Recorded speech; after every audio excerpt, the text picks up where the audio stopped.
Granite County, Montana Territory. August 1887. The summer was dying. You could feel it in the morning air, that first sharp edge that cut through the warmth like a blade through butter. The aspens on the high ridges had begun their slow surrender, their leaves trembling with the first hints of gold. In a few weeks, the mountains would blaze with color. In a few months, they would be shrouded in white. But Cora Tuffrin would not see the colors change that year, not in the way she had imagined. She stood at the edge of the small cemetery on the outskirts of Prospect, a settlement of perhaps 200 souls clinging to existence in the shadow of the Rockies. The wind moved through the dry grass with a sound like whispered secrets. Above her, the sky stretched endless and blue, indifferent to the grief of the small figure in the faded black dress. Two fresh mounds of earth lay before her, two simple wooden crosses, two names carved by a hand that had trembled with the task. Emrys Talfrin, beloved husband and father. Gwyneth Talfrin, beloved wife and mother. The typhus had taken them both within the span of a single week. Her father had gone first, his strong miner's body finally surrendering after 3 days of fever and delirium. Her mother had followed 2 days later, as if she simply could not bear to remain in a world without him. Cora was 16 years old. She was alone, and she was afraid. But she did not cry. She had cried enough in the small cabin where she had watched her parents die, where she had held her mother's hand as the light faded from those kind Welsh eyes. She had cried until there was nothing left inside her but a hollow space where her heart used to be. Now she simply stood, her hands clasped before her dark hair pulled back in a severe braid that made her look older than her years. In her left hand, she clutched a leather journal, its cover worn soft by years of handling. It had been her father's most precious possession, more valuable to him than gold or silver. He had pressed it into her hands on the last day of his life, his fever-bright eyes burning with an intensity that frightened her. "Take it," he had whispered, his voice like dry leaves scraping across stone. "Everything you need is in there. Remember what I taught you. The earth holds its breath, girl, and its breath is always warm." She had not understood then. She was beginning to understand now. The funeral had been brief. Reverend Ezekiel Holt had spoken the words with genuine sorrow in his deep voice, his weathered face creased with compassion. He was a tall man, thin as a fence post, with hair that had gone white 20 years ago, and eyes that had seen too much suffering to be surprised by anything. He had known Emrys Talfrin, had shared whiskey with him on cold winter nights, had listened to his stories of the Welsh mines.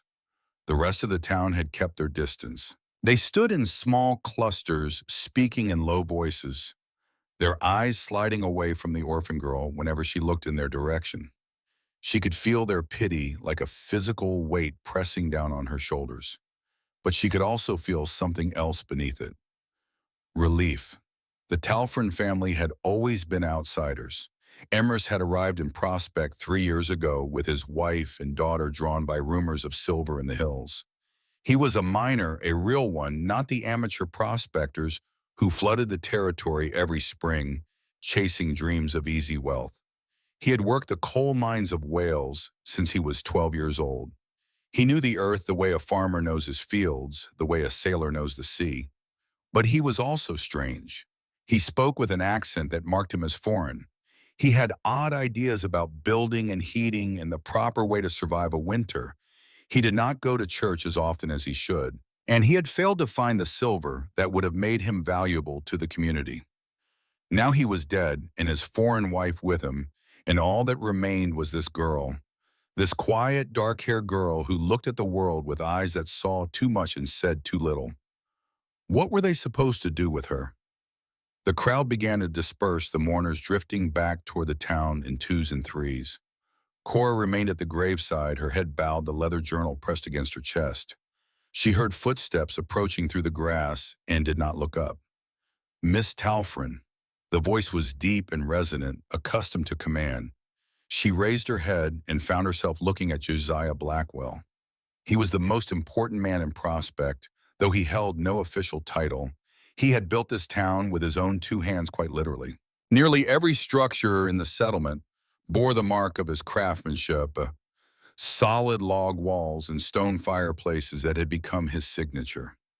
He was 55 years old, built like a bear, with a beard that had gone gray at the edges and hands that could crush stone or cradle an infant with equal ease. He had been the one who organized the burial. He had been the one who paid for the coffins and the crosses. Cora knew she should be grateful, but gratitude was beyond her reach at the moment. "Mr. Blackwell," she said. Her voice sounded strange to her own ears, flat and distant. "The council will be meeting tomorrow morning," he said. His tone was not unkind, but it was businesslike. There was no room for sentimentality in this country, not if you wanted to survive. "We need to discuss your situation." "My situation," she repeated. "Your future," he clarified. "You are 16 years old and alone. The law says you are not yet a woman, but the frontier does not care much for such distinctions. You will need to provide for yourself and quickly. Winter is coming." She looked at him. This man who had built a town from nothing, who commanded the respect of every person in Prospect. She saw the calculation in his eyes, the practical assessment of a problem that needed to be solved. She was not a person to him. She was a complication. "I understand," she said. "Good," he nodded once sharply. "The meeting will be at 8 o'clock in the town hall. Do not be late." He turned and walked away, his heavy boots crushing the dry grass beneath his feet. Cora watched him go, her fingers tightening on the leather journal. She felt something stirring in the hollow space where her heart used to be. It was small and cold and hard like a seed buried deep in frozen ground. It was determination. She turned back to the graves one last time. The wind had picked up, carrying with it the scent of pine and distant snow. She thought of her father's hands, broad and strong, scarred by a lifetime of labor. She thought of her mother's voice singing the old Welsh songs as she kneaded bread in the cramped kitchen of their cabin. They had come to this country seeking a new life. They had found only death. But Cora was still alive, and she intended to stay that way. The town hall was a simple structure than one of Josiah Blackwell's earliest creations. It was built of logs as thick as a man's torso, chinked with clay, and horsehair roofed with wooden shingles that had weathered to a silver gray. A single room served as meeting hall, courthouse, and church depending on the day of the week and the needs of the community. Cora arrived at precisely 8 o'clock. She had spent the night in the cabin that had been her home for 3 years, though it no longer felt like home. The absence of her parents filled every corner, every shadow. She had not slept. Instead, she had sat at the rough wooden table with her father's journal open before her, reading by candlelight, until the words blurred and her eyes ached. What she found in those pages had changed everything. The council was already assembled when she entered. 7 men sat around a long table at the front of the room. Josiah Blackwell occupied the center chair, his massive presence dominating the space. To his right sat Reverend Ezekiel Holt, his white hair gleaming in the lamplight. The other 5 were merchants and landowners, men of property, and influence, the unofficial aristocracy of this rough frontier town. They fell silent as she entered their eyes, following her as she walked to the empty chair that had been placed before them. She sat down, her back straight, her hands folded in her lap. The leather journal was tucked beneath her arm. "Miss Talfrin," Josiah began. He did not offer condolences. That time had passed. "We have gathered here to determine your future. You are an orphan with no family in this territory, and I understand no family remaining in Wales." "That is correct," she said. "You have no trade, no income, no means of supporting yourself through the coming winter." She said nothing. There was nothing to say. Josiah glanced at the men on either side of him, receiving small nods of confirmation. The decision had already been made, she realized. This meeting was merely a formality. "The council has discussed your situation at length," he continued. "We have considered several options. We could send you east to an orphanage in Helena or Butte. We could arrange for you to work as a domestic servant in one of the households here in Prospect. Or," he paused and something flickered in his eyes. It might have been discomfort. It might have been guilt. Or we could provide you with the means to make your own way. Cora looked at him steadily. What means? There is a parcel of land at the edge of the settlement. It belonged to a prospector who abandoned his claim 2 years ago. It has reverted to the town. We are prepared to deed it to you free and clear, along with a starter allotment of provisions and tools. Her heart quickened despite herself. Land. That was more than she had dared to hope for. With land, she could build. She could plant. She could survive, but she was not naive. Nothing in this world came without a price. What land, she asked. Josiah's jaw tightened almost imperceptibly. The South Hillside past the creek. The old Mercer claim. A murmur ran through the men at the table.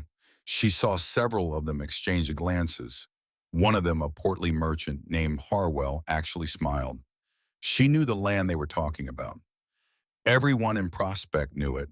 It was a steep south-facing slope at the very edge of the settlement, too rocky to farm, too steep to build on, too exposed to serve as grazing land. It was by any reasonable measure worthless.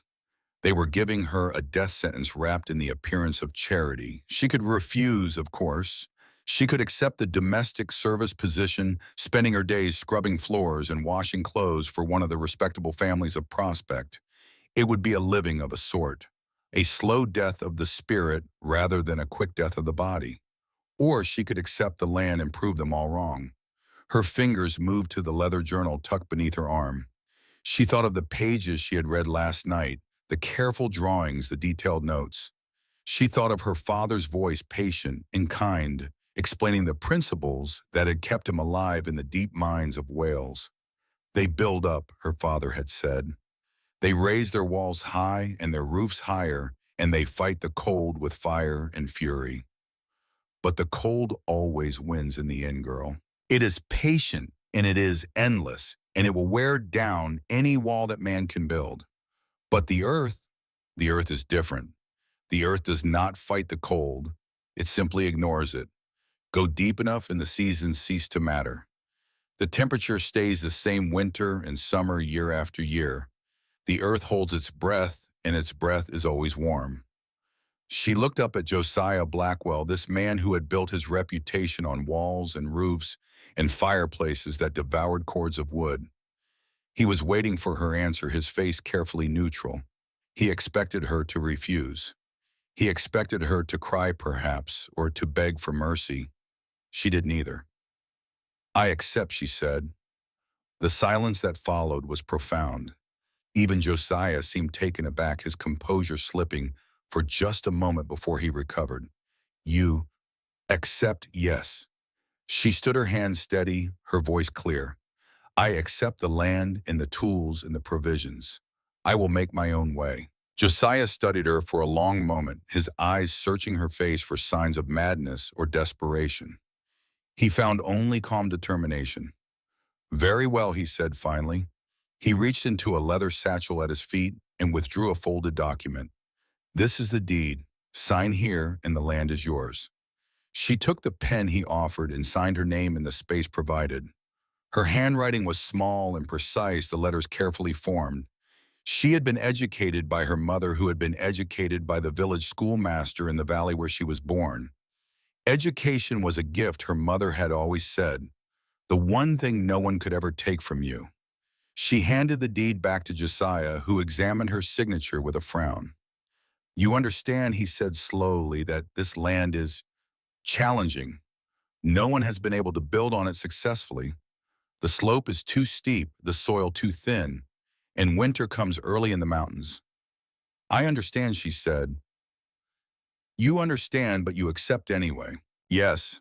He shook his head, a gesture of resignation rather than denial.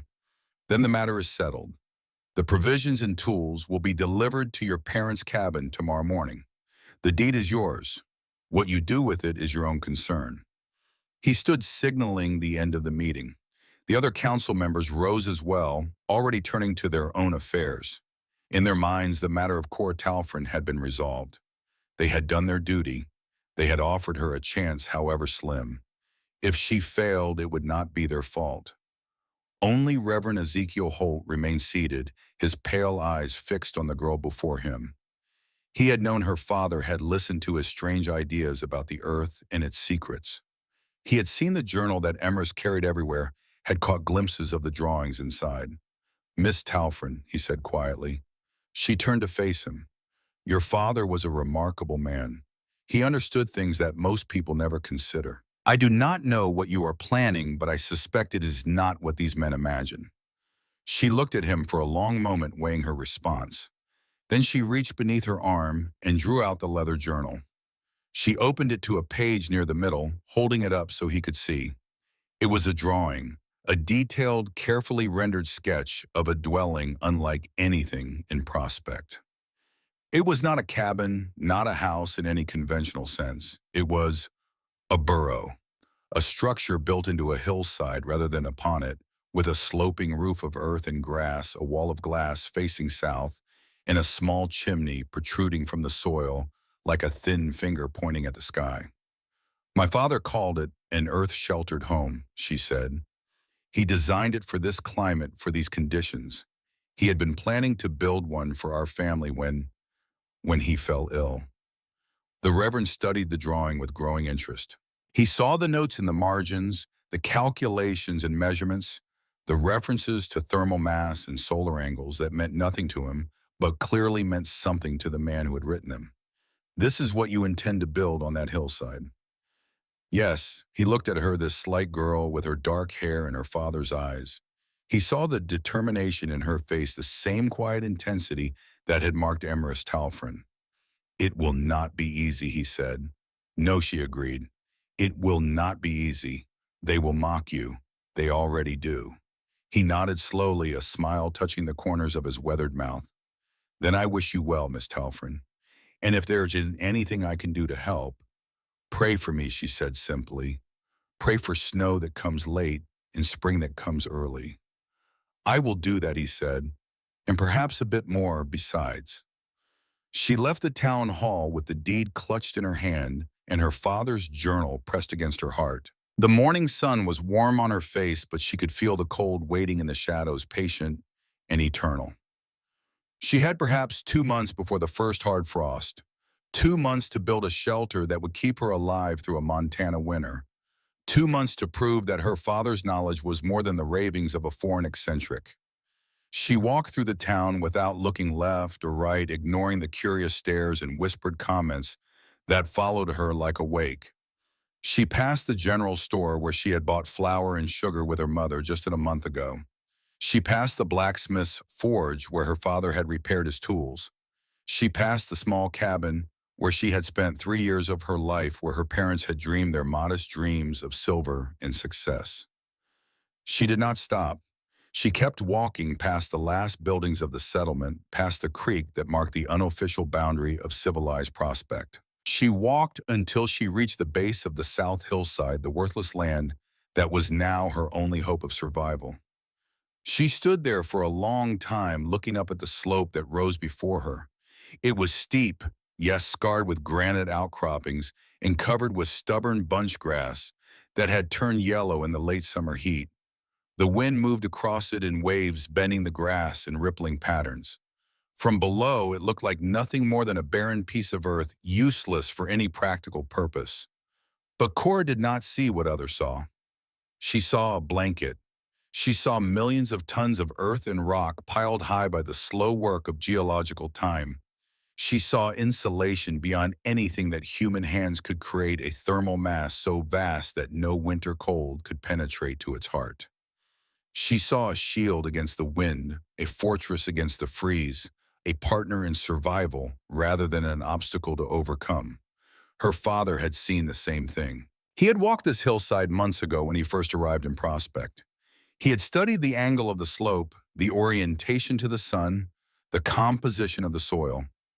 He had made notes and drawings, calculating and planning, preparing for the day when he would build his earth-sheltered home. That day had never come for him, but it would come for his daughter. She opened the journal and found the page she was looking for. It was a map hand-drawn with her father's careful precision. It showed the hillside in detail, with contour lines indicating the slope and shading marking the different types of soil. A single spot was circled in red ink about halfway up the slope, where the grade lessened slightly before steepening again. This was the place. This was where she would build. She began to climb her worn boots, slipping on the loose soil. The sun was hot on her back, and sweat soon dampened her dress beneath the arms and along the spine. She did not notice. Her attention was focused entirely on the ground beneath her feet, on the texture of the soil and the placement of the rocks. She reached the circled spot and stopped. It was a natural depression in the slope, a gentle hollow where the earth seemed to curve inward on itself. The grass was thicker here, greener fed by moisture that collected in the slight bowl. The exposure was perfect due south with an unobstructed view of the sky from horizon to horizon. She knelt and pressed her hand against the earth. It was warm from the sun, but beneath the surface, just a few inches down, she could feel a different kind of warmth. Stable, constant, the breath of the earth itself. "This is the place," she said aloud. Her voice sounded small in the vast silence of the hillside, but it was steady. "This is where I will live." She sat down in the grass and opened her father's journal again. She turned past the map to the pages that followed the detailed plans for the earth-sheltered dwelling, the step-by-step instructions for construction, the explanations of principles that she only partially understood. The first rule of earth-sheltered construction her father had written in his neat, cramped hand is to work with the earth rather than against it. You are not building a house on the land. You are building a house in the land. The distinction is crucial. She read on her lips, moving silently as she absorbed the information. She read about excavation techniques, about retaining walls and drainage, about the importance of proper waterproofing. She read about thermal mass and R values, about passive solar heating and the angle of the winter sun.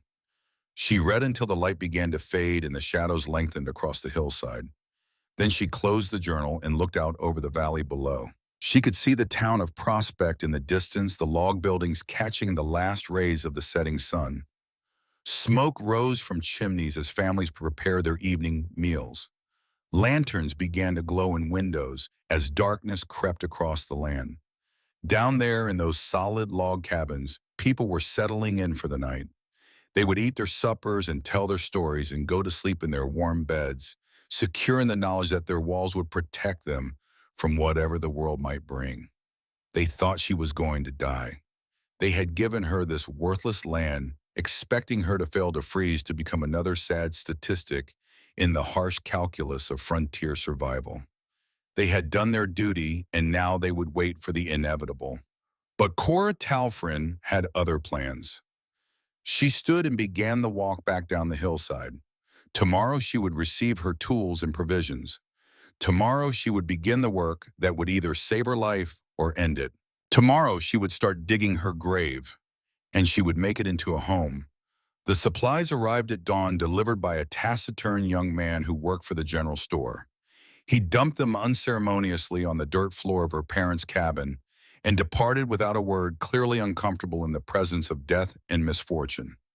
Cora surveyed her new possessions: a shovel with a hickory handle worn smooth by years of use, a pickaxe similarly aged, a handsaw with teeth that would need sharpening, a hammer, a hatchet, a coil of rope, a small barrel of flour, a sack of dried beans, a box of salt pork, a blanket, a cooking pot, a tin cup. It was not much. It was barely enough to survive a month, let alone a winter, but it was what she had, and she would make it work. She ate a quick breakfast of cold biscuits and weak tea, then gathered her tools and set out for the hillside. The morning was cool, the sky a pale blue, washed clean by the night. Dew sparkled on the grass and the air smelled of pine and possibility. She reached her chosen spot as the sun cleared the eastern peaks, flooding the slope with golden light. She set down her tools and stood for a moment, feeling the warmth on her face, watching the shadows retreat before the advancing day. Then she picked up the shovel and drove it into the earth. The first cut was the hardest. The sod was thick and tangled with roots resistant to her efforts. She had to jump on the blade with both feet to force it through, then lever it back with all her strength to break the first chunk free. Sweat broke out on her forehead almost immediately. Her arms, unaccustomed to such labor, began to ache within minutes. She did not stop. She fell into a rhythm, driving the shovel deep, levering back, tossing the soil aside. When the shovel proved inadequate, she switched to the pickaxe, breaking through the tougher layers of clay and rock. The sound of metal on stone rang across the hillside, a steady percussion that seemed to echo off the mountains in the distance. By noon, she had excavated a hole perhaps 3 feet deep and 6 feet across. It was pitifully small, barely a dent in the massive slope, but it was a beginning. She sat on the edge of her excavation and ate a lunch of dried beans and hardtack, washing it down with water from the creek below. A movement at the edge of her vision caught her attention. She looked up to see 3 figures standing at the base of the hill watching her. Children, she realized. 2 boys and a girl, ranging in age from perhaps 8 to 12. They were pointing at her and laughing, their voices carrying clearly in the still mountain air. She could not hear their words, but she could imagine them. The crazy girl, the orphan, digging in the dirt like a badger. She finished her lunch and went back to work. The children stayed for a while, watching and laughing, then grew bored and wandered away. Cora did not acknowledge their departure. Her world had shrunk to the dimensions of her excavation, to the scrape of steel on stone, to the rhythm of her own labored breathing. She worked until the sun began to set, until her hands were blistered and her back screamed with pain. Then she walked back down the hill to her parents' cabin, ate a meager supper, and collapsed into bed. She was asleep within seconds, her body surrendering to exhaustion, even as her mind raced with plans and calculations. The next day she woke before dawn and did it all again, and the day after that, and the day after that. The town watched. At first there was amusement. The story of the orphan girl digging a hole in the hillside spread through Prospect like wildfire. It was the best entertainment the community had seen in months. People would walk out to the edge of town just to watch her work, shaking their heads at the foolishness of youth. Then the amusement curdled into something else. As the days turned into weeks and the hole grew deeper, the laughter began to fade. There was something unsettling about the girl's persistence, her absolute refusal to give up.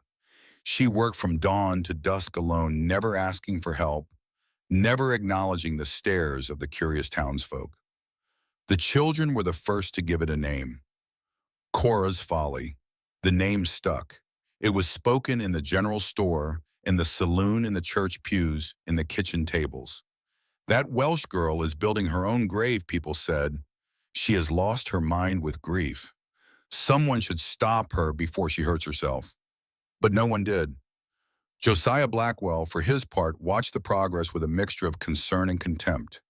He had built homes all his life. He knew the principles of construction, the properties of wood and stone, the proper way to raise a dwelling that would stand against the elements. What this girl was doing defied everything he knew. "You cannot build in the earth," he told his wife one evening over dinner. "The soil is too unstable. The water will seep in and freeze, and the whole thing will collapse. It is a tomb, just as I told her. She is digging her own grave." His wife, a practical woman named Martha, looked at him with the expression she reserved for his more pronounced moments of certainty. "Perhaps," she said, "or perhaps she knows something you do not." He scoffed. "She is a child, a grieving child with her dead father's delusions. What could she possibly know that I do not?" Martha said nothing, but her silence was eloquent. 3 weeks after she began, Cora had excavated a space roughly 8 feet deep, 12 feet wide, and 18 feet long. The walls were smooth and vertical, shored up with rough-cut logs to prevent collapse. The floor was level and compacted, swept clean of loose debris. It was undeniably a hole. A very impressive hole, perhaps, but a hole nonetheless. She stood at the edge of her excavation as the sun set on another day of labor, her body aching in ways she had not known were possible. Her hands, once soft and smooth, were now calloused and scarred, the nails broken and rimmed with permanent dirt. Her arms had thickened with muscle, and her shoulders had broadened.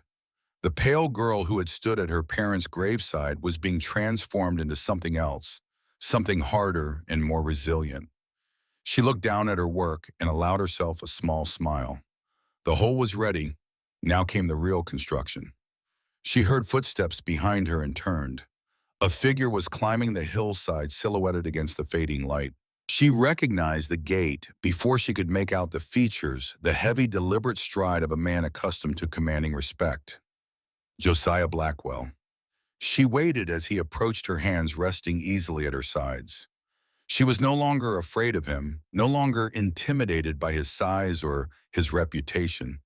She had earned the right to stand on this ground, paid for it with blood and sweat and pain.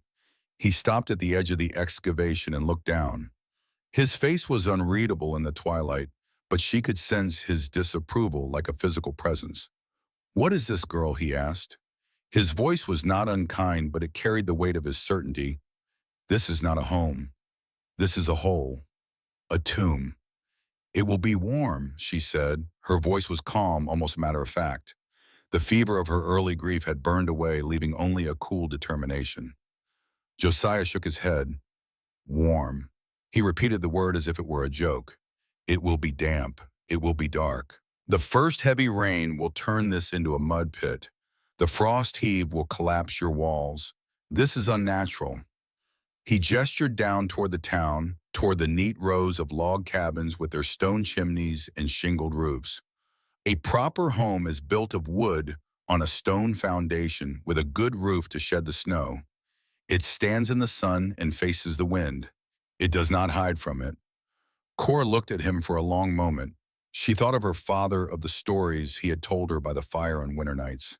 She thought of the deep mines of Wales where the temperature never changed, where men worked in their shirt sleeves 1,000 feet below the frozen surface. "The earth holds its breath, Mr. Blackwell," she said quietly. "I just plan to share the warmth." He stared at her, searching her face for some sign of madness or foolishness he could understand. He found only that same unsettling calm, that same quiet certainty that had unnerved him at the council meeting. "This is your folly, girl," he said at last.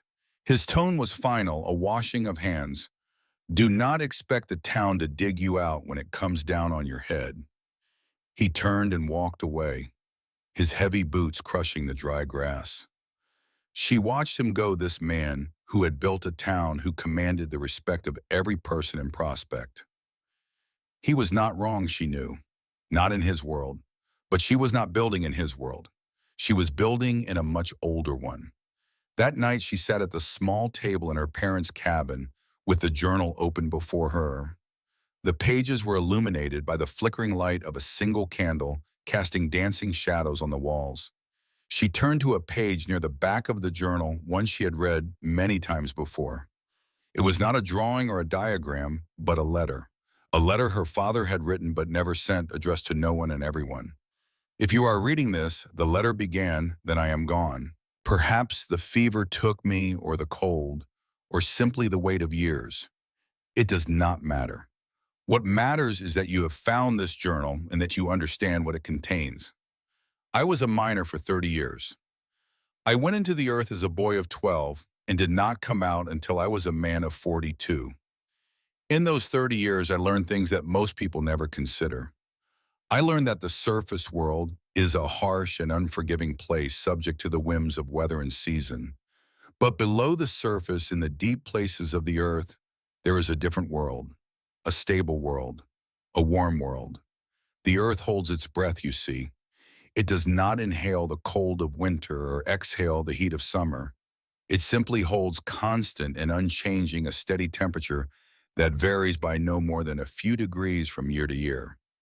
In Wales, in the deep mines, that temperature was around 50 degrees. In Montana, I suspect it is similar. Most people fight the cold. They build their walls high and their fires hot, and they spend all winter feeding the flames that keep them alive. They are fighting a war they cannot win. The cold is patient and endless.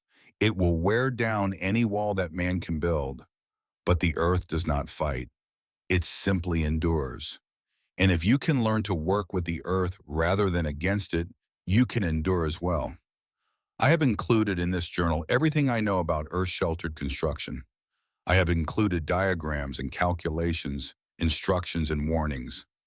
I have tried to put down in words and pictures the knowledge that was passed to me by my father and his father before him, going back generations into the misty history of our people. This knowledge is not mine. It belongs to the earth, to the deep places, to the slow breath of the world itself. I am only a messenger passing it on to whoever comes after me. If you are my daughter Cora, then you already know much of what is written here. I have tried to teach you in the years we have had together the principles that will keep you alive. Trust what you have learned. Trust the earth. Trust yourself. And remember, they will call it folly. They will mock you and pity you and wait for you to fail. But the earth does not care what they think. The earth only knows what is true. Build deep, build south, and live. Your father, Emerus Talfrin. Cora closed the journal and pressed her hand against its worn leather cover. She could almost feel her father's presence in the cabin, his calm voice guiding her through the darkness. I will not fail you, she whispered into the silence. I will not fail. Outside, the wind picked up, rattling the windows of the cabin. In the distance, a coyote howled at the rising moon.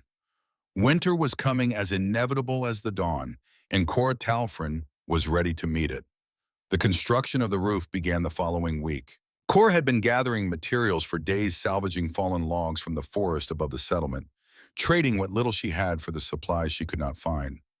The work was back-breaking, dragging the heavy timber up the hillside, but she did not complain.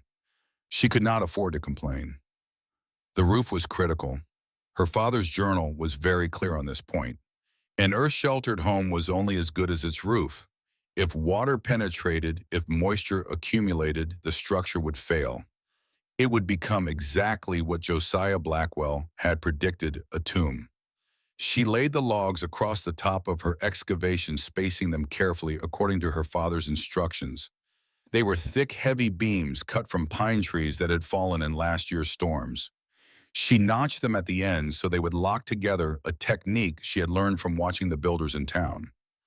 Over the logs, she laid a layer of smaller branches, then a thick mat of dried grass. This was the drainage layer designed to channel water away from the living space below. Over the grass, she spread the oilcloth that had cost her mother's silver locket, the most precious thing she owned besides the journal itself. She had bargained for the oilcloth with old Mrs. Hennessy at the general store, a hard woman with a sharp tongue and a sharper eye for profit.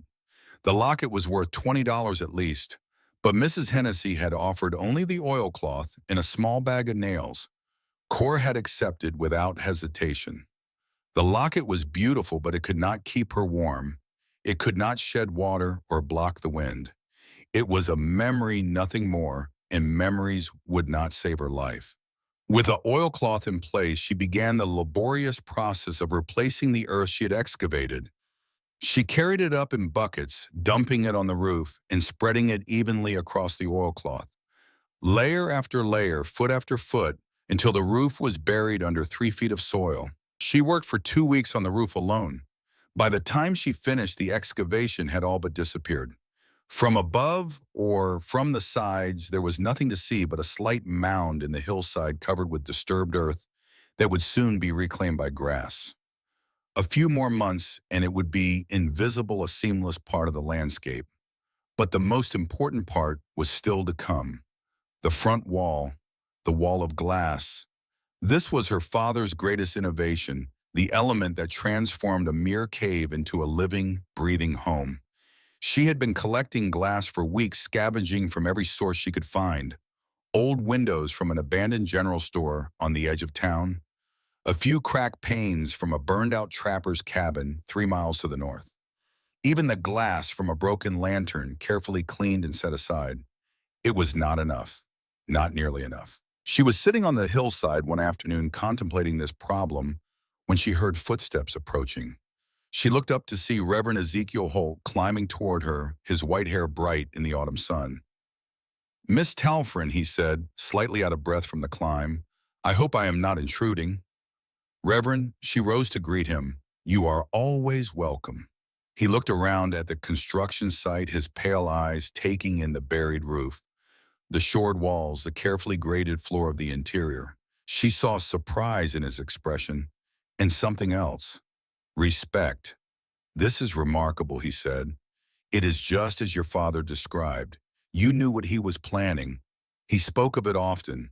He said it was the way his ancestors had survived in the mountains of Wales before the English came with their ideas of proper houses and proper lives. He called it the old way. "It is," she said, "older than any of us can imagine." The Reverend nodded slowly. Then he reached into his coat and withdrew a folded piece of paper. "I have been making inquiries," he said, "on your behalf. There is a man in Butte who deals in salvage. Broken windows, damaged doors, that sort of thing. He has a shipment of glass that was damaged in transport, cracked, but still serviceable. He is willing to sell it cheap if someone is willing to come and collect it." Cora stared at the paper. She could not afford a trip to Butte. She could not afford to be away from her construction for even a single day. And yet, without more glass, her father's design could not be completed. "How cheap?" she asked. The Reverend smiled. "Very cheap. So cheap, in fact, that I have already paid for it. Consider it a gift from the parish poor fund." She looked at him, this old man who had been her father's friend, who had offered to pray for her on the day she accepted the deed. She felt something loosen in her chest, something she had kept tightly locked since the day of the funeral. "Why?" she asked. "Why are you helping me?" "Because your father was a good man," he said simply, "and because I believe in what you are doing. I have lived in this country for 30 years, Miss Talfrin. I have seen more people die of cold than I can count. If there is a better way to survive without burning through a forest of firewood every winter, then it deserves a chance." He pressed the paper into her hand. "The glass will be delivered next week. I have arranged for the freight. All you need to do is be ready to receive it." She looked at the paper, at the neat handwriting listing quantities and dimensions. It was more glass than she had dared to hope for, enough to complete the facade, enough to make her father's design a reality. "Thank you," she said. The words felt inadequate, but they were all she had. "Do not thank me," the Reverend said. "Build your house. Survive the winter. That will be thanks enough." He turned and began to make his way back down the hillside. Halfway down, he paused and looked back. "They are calling it Cora's Folly, you know. The whole town." She nodded. "I know." "Prove them wrong," he said, and then he was gone, his white hair disappearing below the curve of the hill. Cora looked down at the paper in her hand, then up at the buried roof of her home. The sun was setting, painting the sky in shades of orange and gold. In the distance, the mountains rose like sleeping giants, their peaks already dusted with the first snow of the season. Winter was coming, the town was watching, and Cora Talfrin was about to prove them all wrong. The glass arrived on a gray October morning, loaded on a wagon pulled by two tired horses. The driver was a gruff man named Patterson, who hauled freight between Butte and the smaller settlements. He looked at the hillside with undisguised skepticism as Cora directed him where to unload. "You sure about this, girl?" he asked. "This looks like a hole in the ground." "It will be warm," she said. It was becoming her standard response. Patterson shrugged and began unloading the crates. Warm or not, it was no concern of his. The glass was everything the Reverend had promised. Cracked, yes, but still serviceable. She spent the next 2 weeks piecing it together like a puzzle, cutting and fitting, sealing the joints with a mixture of pine pitch and lard that her father's journal recommended. The facade took shape slowly. It was not a vertical wall, as one might expect, but a sloping surface that angled back into the hillside. The angle was precise, calculated, according to her father's notes, to be nearly perpendicular to the winter sun. In December, when the sun hung low on the southern horizon, its rays would strike the glass at almost exactly 90 degrees, maximizing the amount of light and heat that penetrated into the living space. In summer, when the sun climbed high overhead, the same angle would cause most of the sunlight to reflect away, keeping the interior cool. It was elegant, it was brilliant, and it was nearly impossible to explain to anyone who had not studied the principles behind it. Josiah Blackwell came to inspect the construction again, drawn by the stories circulating through town. He stood at the base of the hill, his arms crossed, his face dark with disapproval. Glass walls, he said, in Montana, in winter. Yes, Cora said. The cold will pour through that glass like water through a sieve. Glass has no insulation value whatsoever. You might as well have no wall at all. The glass is not for insulation, she explained patiently. It is for heat collection. He stared at her. Heat collection. The sun, Mr. Blackwell, even in winter the sun provides heat. My wall of glass will capture that heat and store it in the earth itself. At night, when the temperature drops, the earth will release the stored heat back into the living space. He shook his head slowly. That is not how heat works. That is not how any of this works. She could have argued. She could have explained the principles of passive solar heating of thermal mass and radiant energy. But she knew it would be useless. He was a man of wood and stone, of axe and hammer. He understood the world through the lens of his own experience, and his experience told him that she was wrong. We shall see, she said simply. He left without another word. The construction continued. She built a small alcove at the back of the main chamber for her goat, the one animal she had managed to save from the sale of her parents' possessions.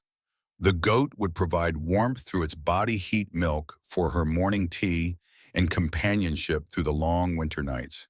She installed a tiny cast iron stove purchased with the last of her money from a widow in town who was moving east. It was small, barely large enough to heat a pot of water, but it was efficient. Unlike the massive stone fireplaces in the town's cabins, which sent 90% of their heat straight up the chimney, her small stove would radiate heat in all directions. Every bit of warmth would contribute to the thermal mass of the earth around her. The final element was the ventilation system.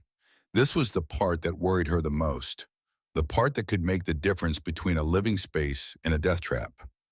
An unventilated underground structure would quickly become uninhabitable. The air would grow stale, the moisture would accumulate, and mold would spread across every surface. But a simple hole in the roof would create a powerful draft, sucking all the precious warm air out into the cold. Her father's solution was elegant. Near the floor at the front of the house, hidden in the berm that surrounded the entrance, she installed a narrow pipe that ran underground for nearly 20 feet before surfacing. This was the fresh air intake. At the highest point in the back of the dwelling, she carved a small ventilation shaft straight up to the surface. The result was a slow, constant convective loop. Warm air would rise naturally and exit through the rear vent. This would create a slight negative pressure, drawing fresh cold air in through the front pipe. But crucially, as this frigid air traveled through 20 feet of buried pipe, it would be pre-warmed by the surrounding earth. By the time it entered the living space, it would be cool, but not freezing, fresh, but not deadly. It was the difference between a tomb and a womb. By mid-November, with the first bitter winds beginning to strip the last leaves from the aspens, she was finished. She stood at the entrance to her home looking out over the valley. The sun was setting, casting long shadows across the landscape. In the town below, smoke rose from 100 chimneys as families prepared for another cold night, feeding their fires, burning their wood. Behind her, in the gentle warmth of her earth-sheltered dwelling, a small fire crackled in the cast-iron stove. The goat chewed contentedly in its alcove. The temperature was 60 degrees and holding steady. She had done it. Against all odds, against all expectations, she had built her father's dream. But the true test was yet to come. She turned and walked back into her home, pulling the heavy wooden door shut behind her. The sound of the wind faded to a distant whisper, muffled by 3 feet of earth and stone. She sat down on her narrow bed, a simple frame with a straw mattress that she had built herself, and pulled her father's journal onto her lap. She opened it to the last page, the one she had not read until now. It was another letter, but this one was different. This one was addressed directly to her. My dearest Cora, it began. If you are reading this, then you have done what I could not. You have built the earth-sheltered home that I dreamed of for so many years. You have taken my knowledge and made it real. I am Proud of you, more proud than words can express. You have faced hardship and mockery, doubt and despair, and you have not faltered. You have the strength of the mountains in you, the patience of the earth itself. The winter will be hard. There will be days when you question your choices, when the cold seems endless and the darkness absolute. But remember, the earth holds its breath.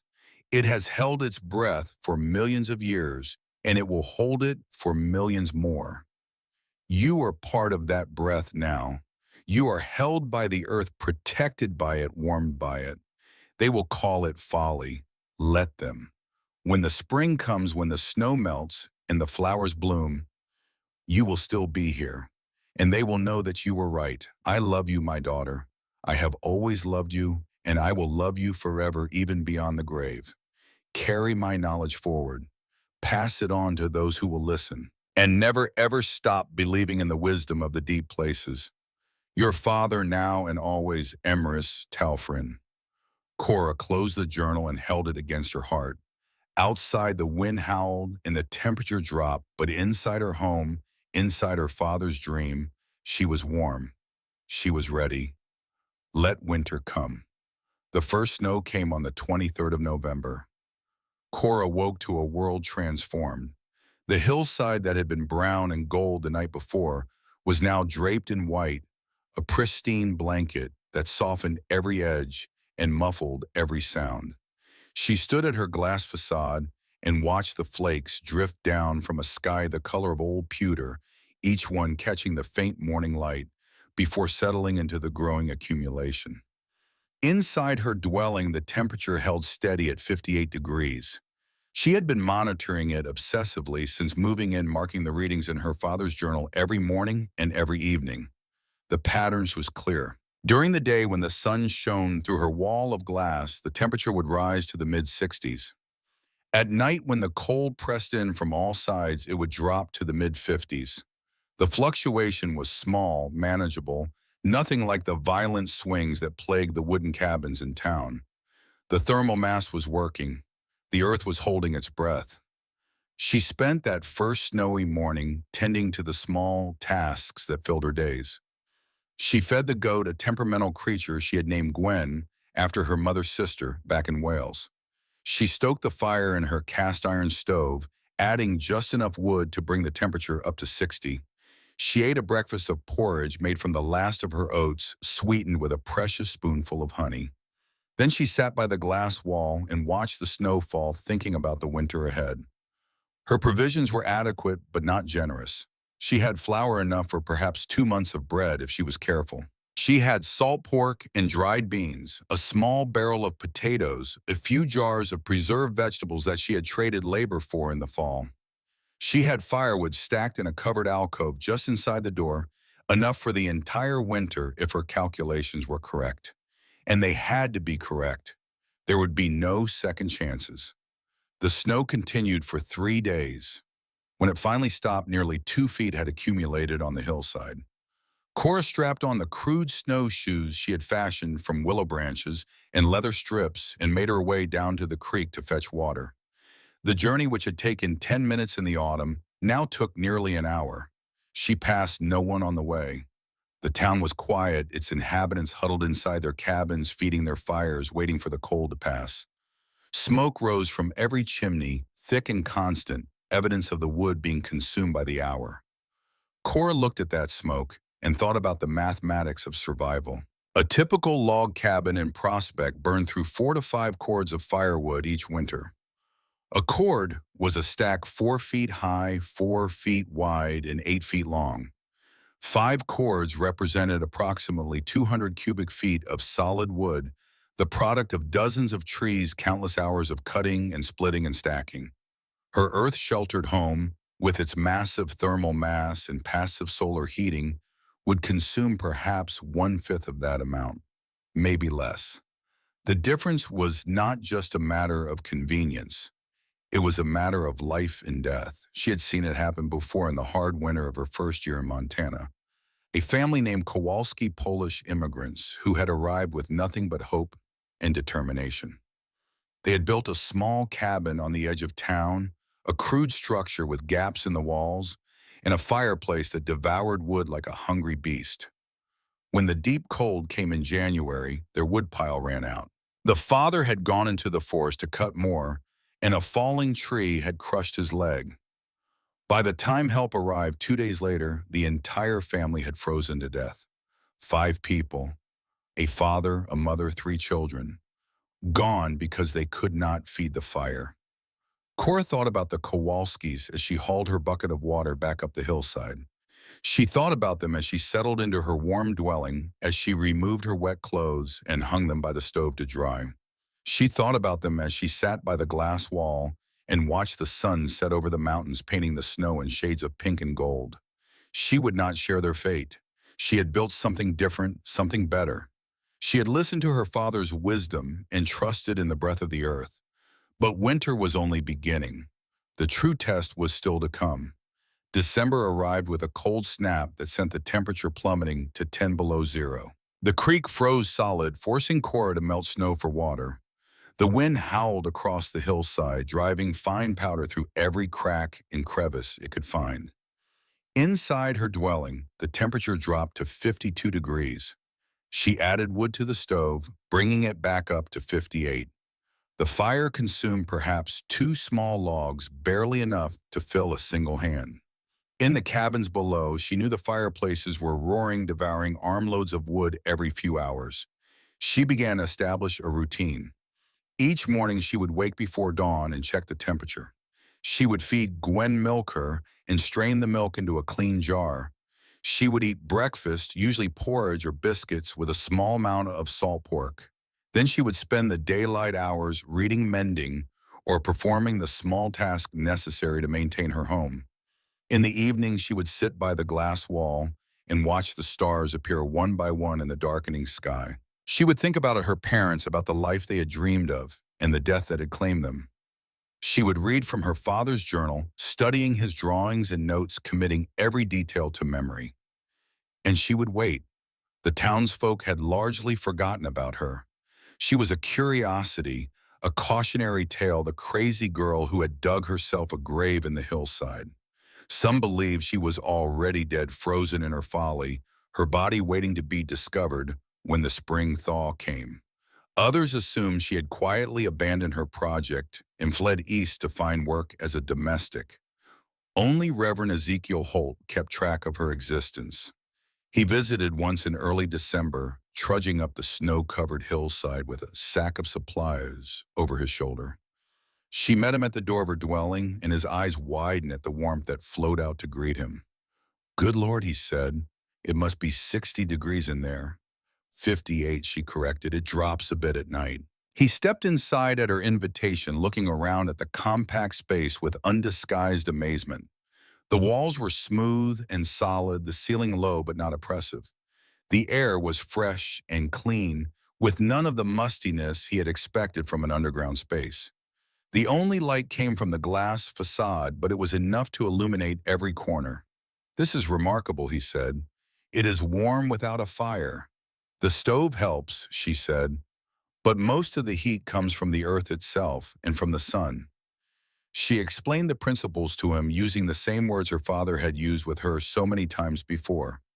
She showed him how the low winter sun streamed through the angled glass, striking the earthen floor and walls. She explained how the thermal mass absorbed this energy during the day and released it at night, maintaining a stable temperature regardless of the conditions outside. The Reverend listened in silence, his weathered face thoughtful. "Your father was a remarkable man," he said when she finished, "and you are a remarkable young woman. I only wish more people could see what you have accomplished here."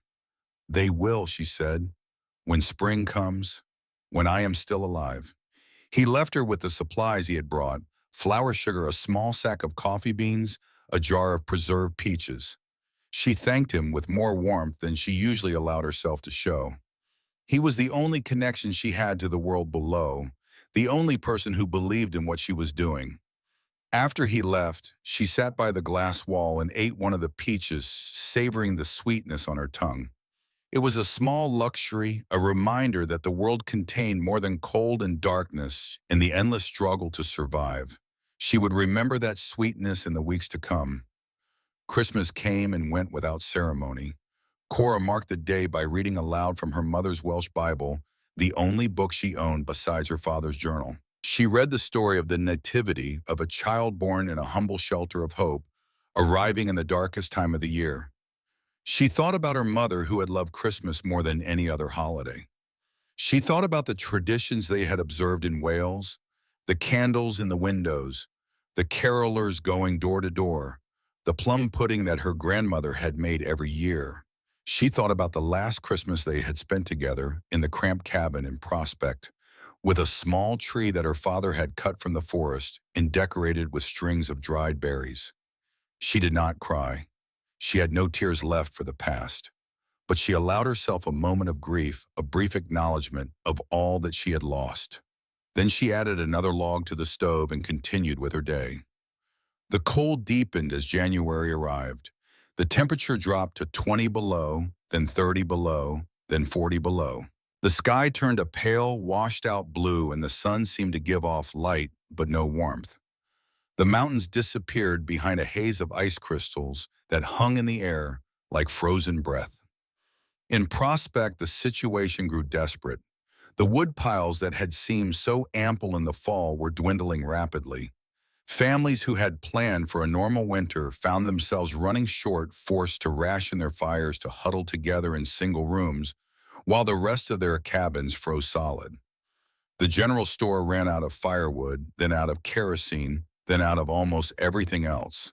Josiah Blackwell, master builder of Prospect, watched his own carefully stacked wood pile shrink day by day. He had cut more wood than any other man in town, had prepared more thoroughly than anyone else. But even his preparations were proving inadequate. The cold was relentless.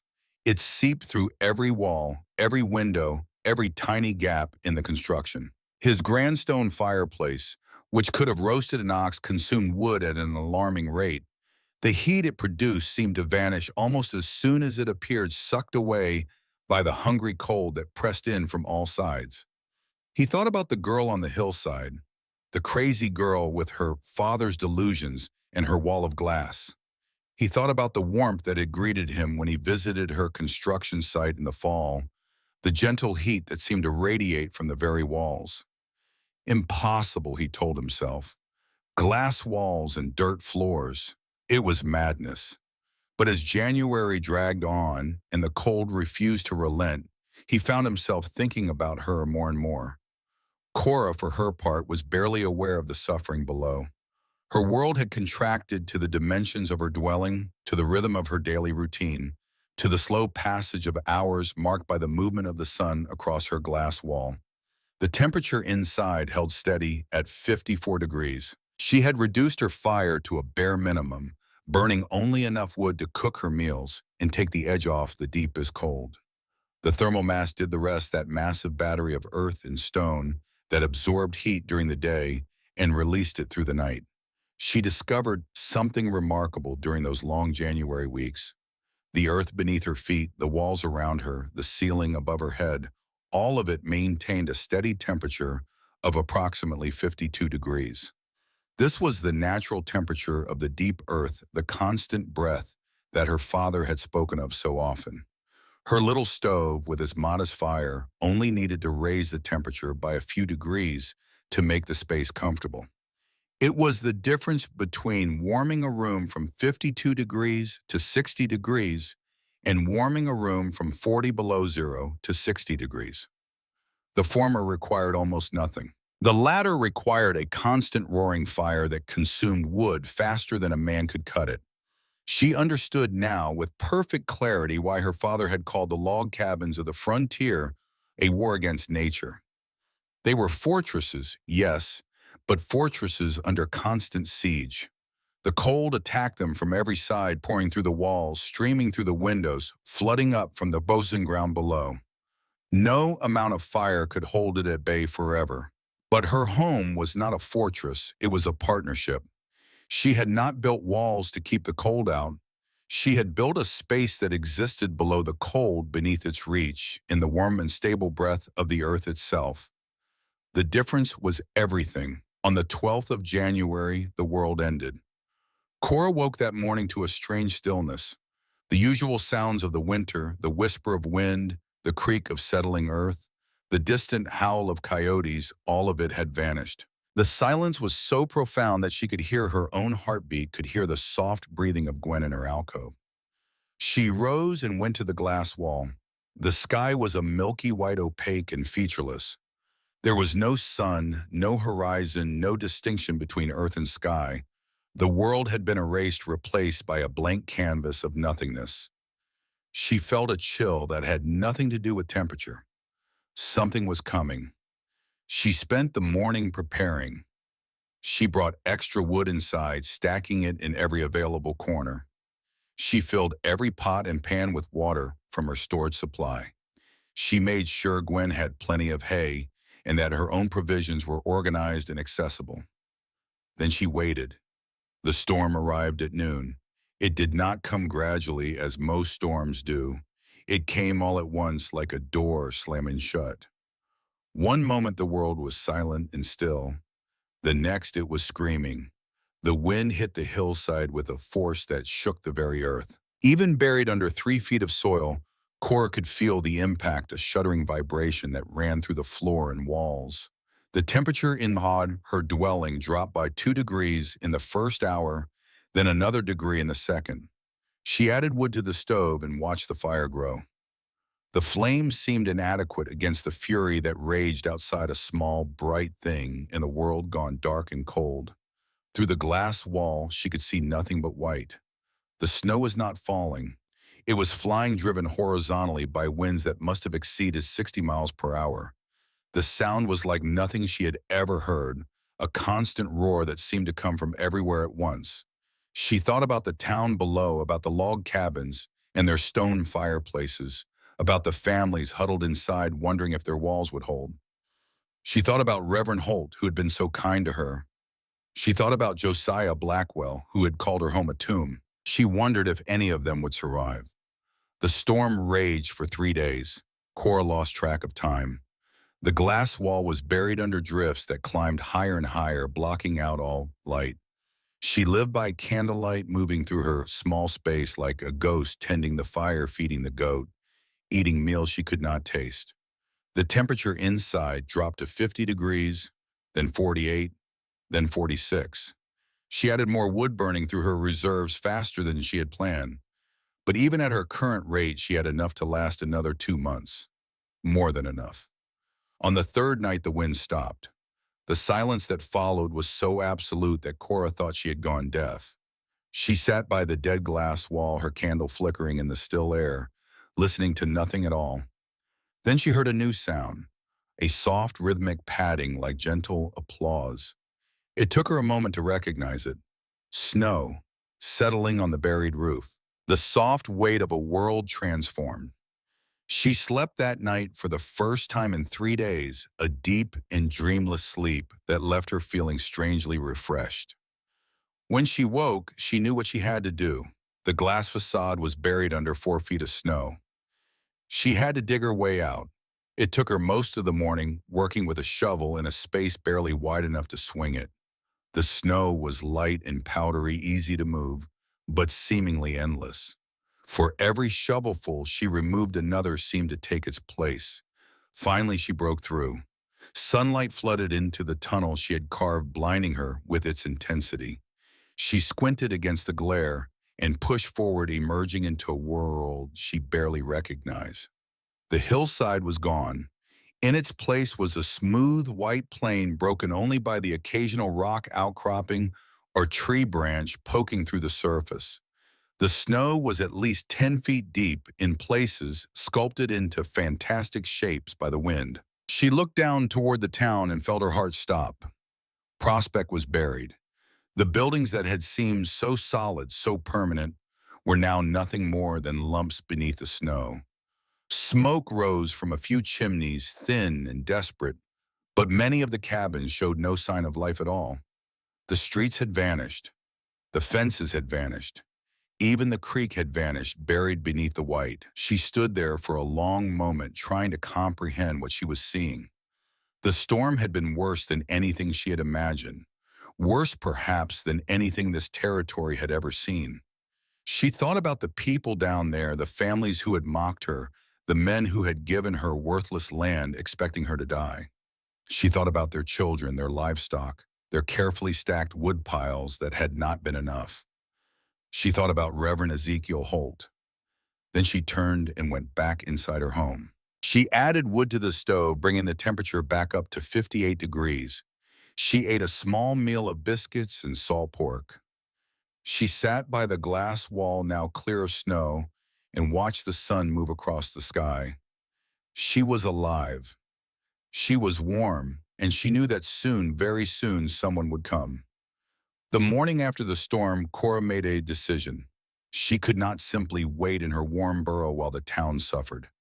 Whatever they had done to her, whatever they had said about her, they were still human beings. They were still her neighbors in the loosest sense of the word, and some of them, perhaps many of them, were dying. She bundled herself in every piece of warm clothing she owned. She strapped on her willow snowshoes.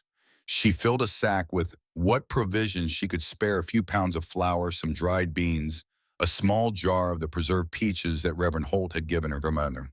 Then she began the impossible journey down the hillside. The snow was treacherous. Even with snowshoes, she sank to her knees with every step. The drifts were unpredictable, sometimes firm enough to support her weight, sometimes collapsing without warning and swallowing her to the waist. The cold was intense, the kind of cold that burned exposed skin and turned breath to ice. It took her 2 hours to cover the quarter-mile to the edge of town. What she found there would haunt her for the rest of her life. The first cabin she came to belonged to a family named Patterson. She knew them vaguely, a husband and wife with 2 young sons. The cabin was completely buried, only the chimney visible above the snow. No smoke rose from it. She called out, her voice strange and small in the vast white silence. There was no answer. She began to dig. It took her an hour to clear enough snow to reach the door. The wood was frozen solid, coated with a thick layer of ice. She hammered at it with the handle of her shovel until it finally gave way. The cold that poured out was different from the cold outside. It was the cold of death, of stillness, of bodies that would never move again. She found them in the main room, huddled together near the fireplace. The father, the mother, and the 2 boys. They had burned everything that would burn: the furniture, the floorboards, even the books that had sat on a small shelf by the window. In the end, it had not been enough. They had frozen to death less than 100 yards from where she stood in her warm, earth-sheltered home. Cora backed out of the cabin slowly. She did not cry. She did not scream. She simply stood in the snow, her breath misting in the frigid air, and tried to understand a world where such things could happen. Then she moved on to the next cabin. The story was the same again and again. Some cabins had survivors' families who had managed to keep their fires burning through the storm, but many did not.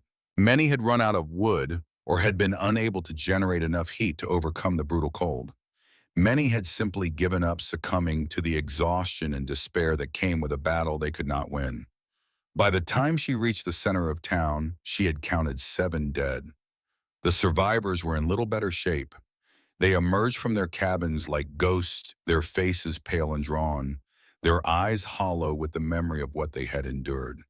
They looked at Cora as if they did not recognize her, as if she were an apparition from another world. And in a sense, she was. The girl from the hillside. The crazy girl with her glass walls and her dirt floors. The one they had called Folly. She was the only one in Prospect who did not look like she had just walked through hell. Reverend Ezekiel Holt was alive. She found him in the church, which had served as a makeshift shelter for several families whose cabins had been destroyed by the storm. He was thin and haggard, his white hair matted with dirt and sweat, but his eyes still held that spark of kindness that she had come to rely on. "Miss Telfrin," he said, his voice barely above a whisper. "You survived." "I did," she said, "and I can help." She spent the next 3 days doing what she could for the survivors. She helped dig out buried cabins. She shared her provisions with families who had nothing left. She helped carry the dead to the church, where they were laid out in neat rows waiting for the ground to thaw enough for burial. But the most important thing she did was talk. She told them about her earth-sheltered home. She explained how it worked, why it worked, what made it different from the log cabins that had failed so many of them. She showed them her father's journal with its careful drawings and detailed notes. At first, they did not believe her. How could they? Everything she said contradicted everything they knew about building, about heating, about surviving in this harsh land. But then she invited them to see for themselves. She led a small group up the hillside, breaking trail through the deep snow. Josiah Blackwell was among them, his face set in lines of skepticism and doubt. He had lost two neighbors in the storm, men he had known for years. He was looking for someone to blame. They reached the entrance to her dwelling, a small gap in the snow that led down to the glass facade. Cora went first, descending into the warmth that had been her salvation. The others followed one by one. She would never forget the expression on Josiah Blackwell's face when he stepped inside. The skepticism melted away, replaced by something like wonder. He reached out and touched the earthen wall, feeling its warmth, its solidity, its impossible comfort. How he asked, just as he had asked before. But this time he actually wanted to know. She told him everything. She explained the thermal mass, the passive solar heating, and the ventilation system that kept the air fresh without losing heat. She showed him the journal, walked him through the calculations, answered every question he could think to ask. He listened in silence, his massive hands hanging at his sides. When she finished, he stood for a long moment, staring at the glass wall through which the winter sun was streaming. "I have been building houses for 30 years, he said finally. "I thought I knew everything there was to know about keeping people warm. But I knew nothing, nothing at all." He turned to face her, this girl he had dismissed, this orphan he had pitied. "Will you teach me?" he asked. "Will you teach us all?"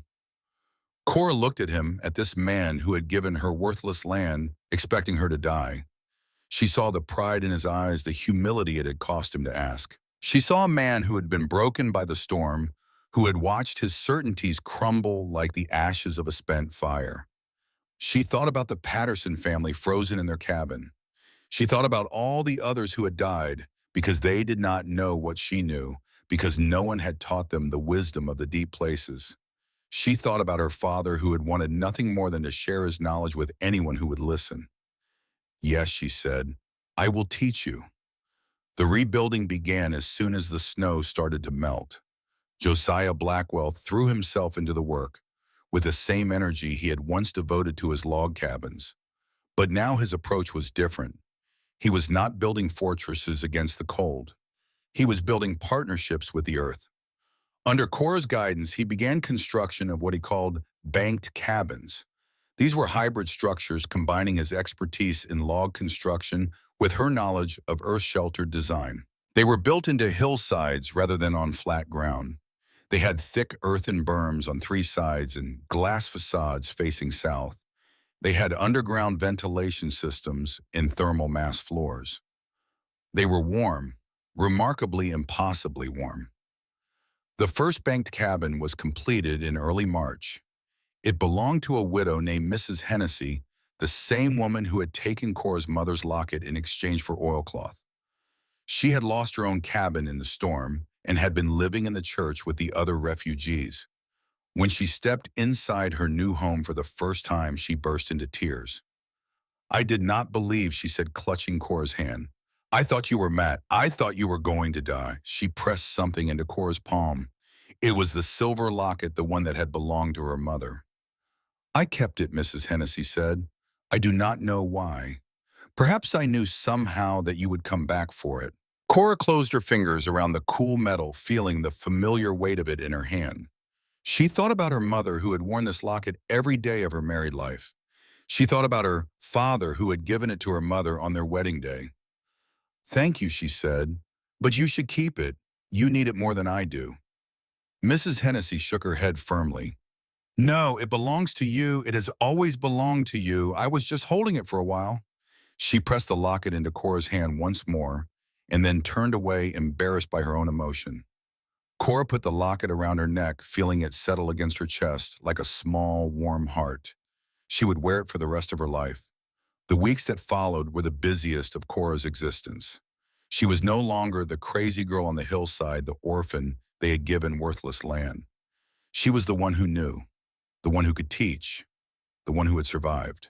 People came to her with questions, with problems, with desperate pleas for help. She answered them all patiently and thoroughly, just as her father had taught her. She drew diagrams in the dirt. She calculated angles and ratios. She walked hillsides and examined soil looking for the perfect spots to build. Josiah Blackwell became her most devoted student. He followed her everywhere, absorbing her knowledge like a sponge. His massive hands, which had once built only with wood and stone, now learned to shape the earth itself. Together they developed a new method of construction that combined the best of both worlds.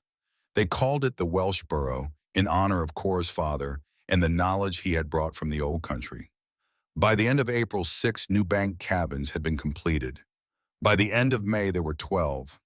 Each one was warmer, more efficient, more comfortable than any log cabin in the territory. The people who lived in them burned less than a fifth of the firewood they had burned before. They stayed warm on the coldest nights without stoking their fires every hour. They slept soundly, secure in the knowledge that their homes would not fail them. Word began to spread. Travelers passing through Prospect carried stories of the strange underground houses of the girl who had built them, of the knowledge that had saved a town from destruction. Some laughed, dismissing it as frontier legend, but others listened and wondered and made plans to come and see for themselves. Cora did not seek fame or recognition. She did not want to be known as the mother of the hill, though that was what they were starting to call her. She only wanted to do what her father had asked of her, to carry his knowledge forward, to pass it on to those who would listen. And so she did, one house at a time, one lesson at a time, one convert at a time. The earth held its breath, and Cora Talfrin taught the world to listen. The sky on the morning of January 12, 1888 was wrong. Cora noticed it the moment she opened her eyes. The light filtering through her glass facade was not the crisp, clear light of a Montana winter morning. It was diffuse, milky, as if the sun itself had been wrapped in gauze. The air had a strange quality to it, a heaviness that pressed against her eardrums like the silence before thunder. She rose from her narrow bed and went to the glass wall. The thermometer she had hung there read 56 degrees normal for this time of year. But something in her bones told her that normal was about to end. She had learned to trust her bones. They had kept her alive this far. The barometric pressure was dropping. She could feel it in the way her head ached, in the subtle popping of her ears. Her father had taught her about this phenomenon, about the relationship between air pressure and weather. A rapid drop in pressure meant a storm was coming, and the faster the drop, the worse the storm. This drop was very fast indeed. She spent the morning preparing. She brought in extra firewood from her covered alcove, stacking it against the back wall until there was barely room to move. She filled every container she owned with water from her stored supply, knowing that if the storm lasted more than a day, she would not be able to reach the creek. She gave Gwen extra hay and made sure the goat's alcove was properly insulated. Then she sat by the glass wall and watched the sky. At precisely 11:43 in the morning, the temperature began to fall. She watched the mercury drop with a kind of horrified fascination. 40 degrees, 30 degrees, 20 degrees. It fell so fast that she could actually see the silver thread contracting, shrinking away from the numbers, as if in fear.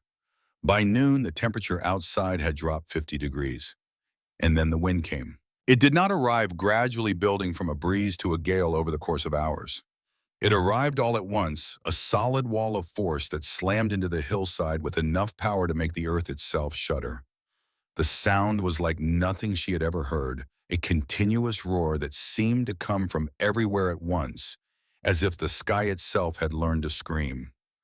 The glass wall rattled in its frame. For one terrible moment, she thought it would shatter, that all her careful work would be undone in an instant. But the frame held.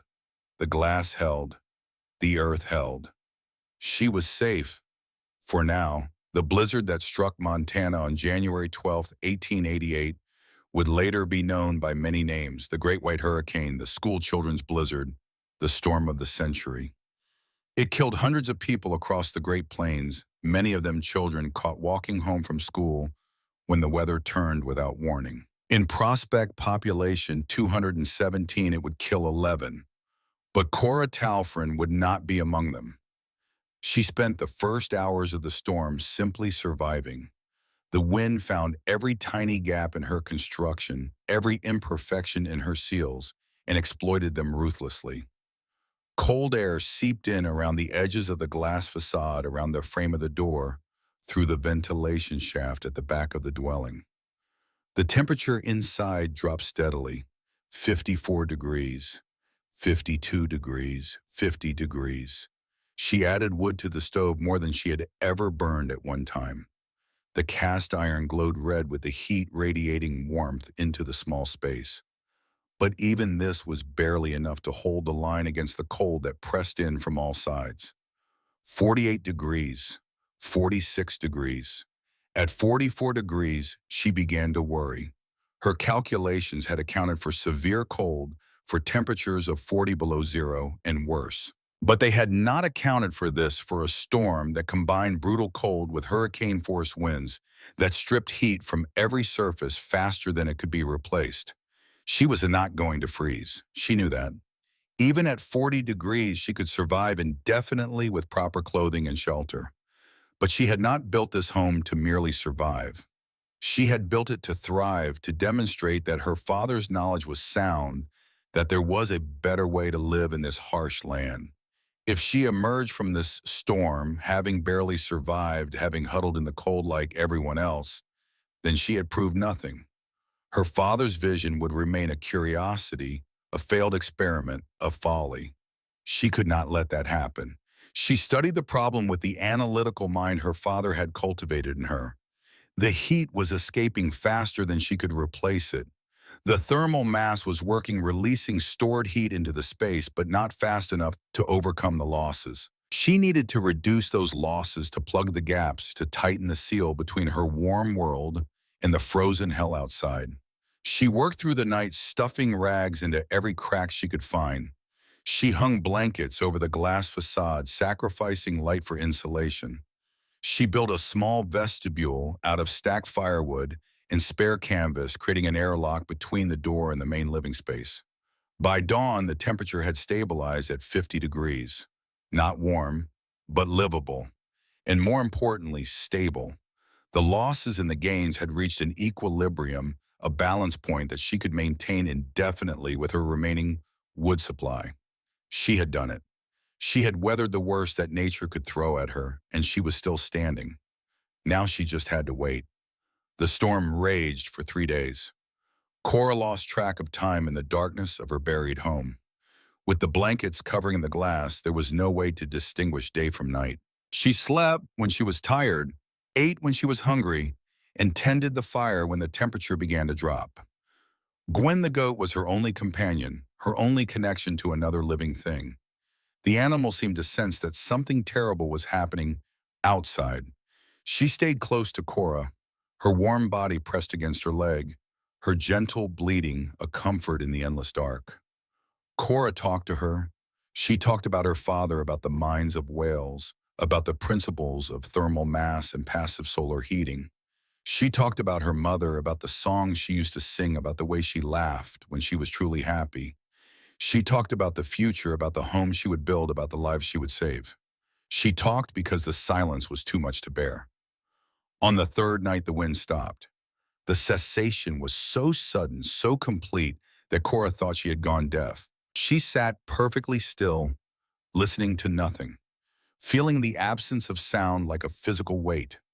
Then she heard it, the soft settling of snow on the buried roof, the gentle creak of the earth adjusting to the new burden, the distant, mournful howl of a coyote somewhere out in the white wilderness. The storm was over. She waited until dawn, then began the long process of digging out. The entrance was buried under 6 feet of snow, packed hard by the wind. It took her 3 hours to clear a path to the surface, working with a shovel in a space barely wide enough to swing it. When she finally emerged blinking in the brilliant sunlight, she found a world transformed.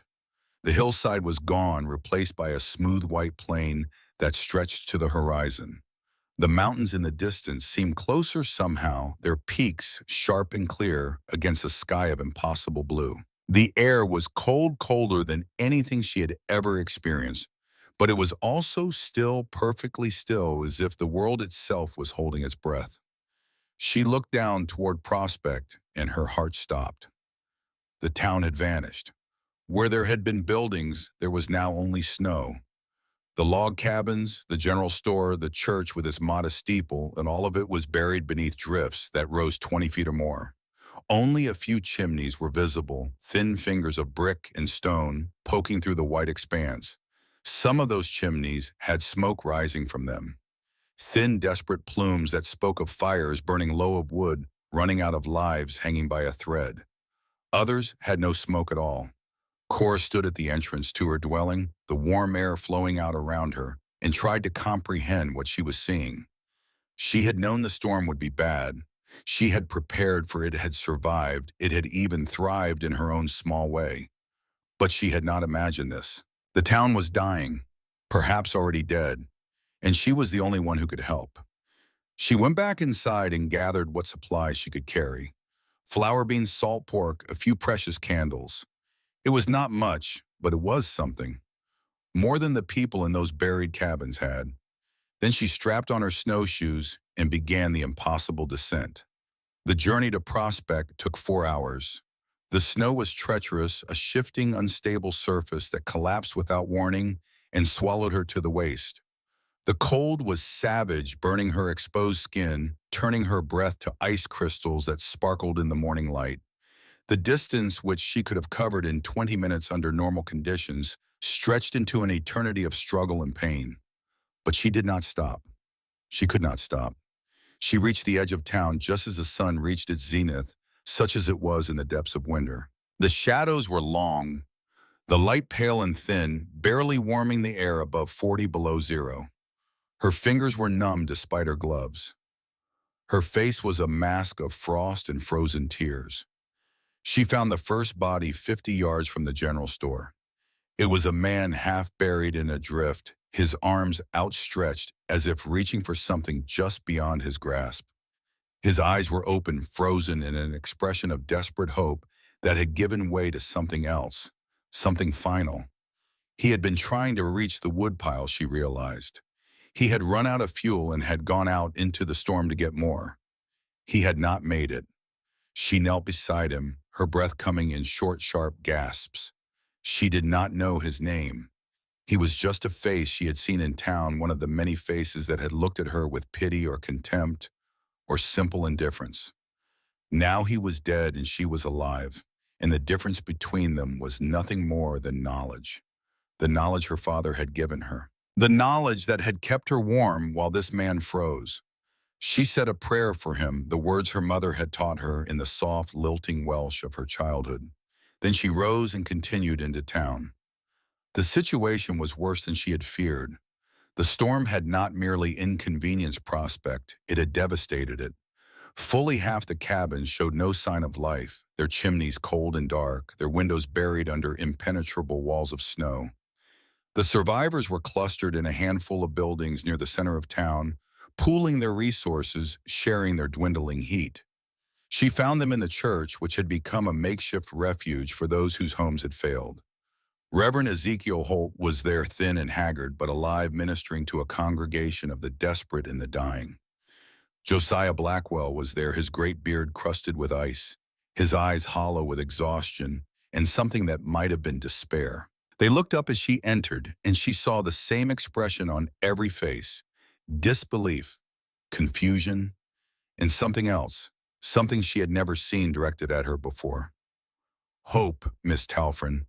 Reverend Holt said, his voice cracking with emotion. "You survived." She nodded, unable to speak. The warmth of the church, such as it was, pressed against her frozen skin like a physical blow.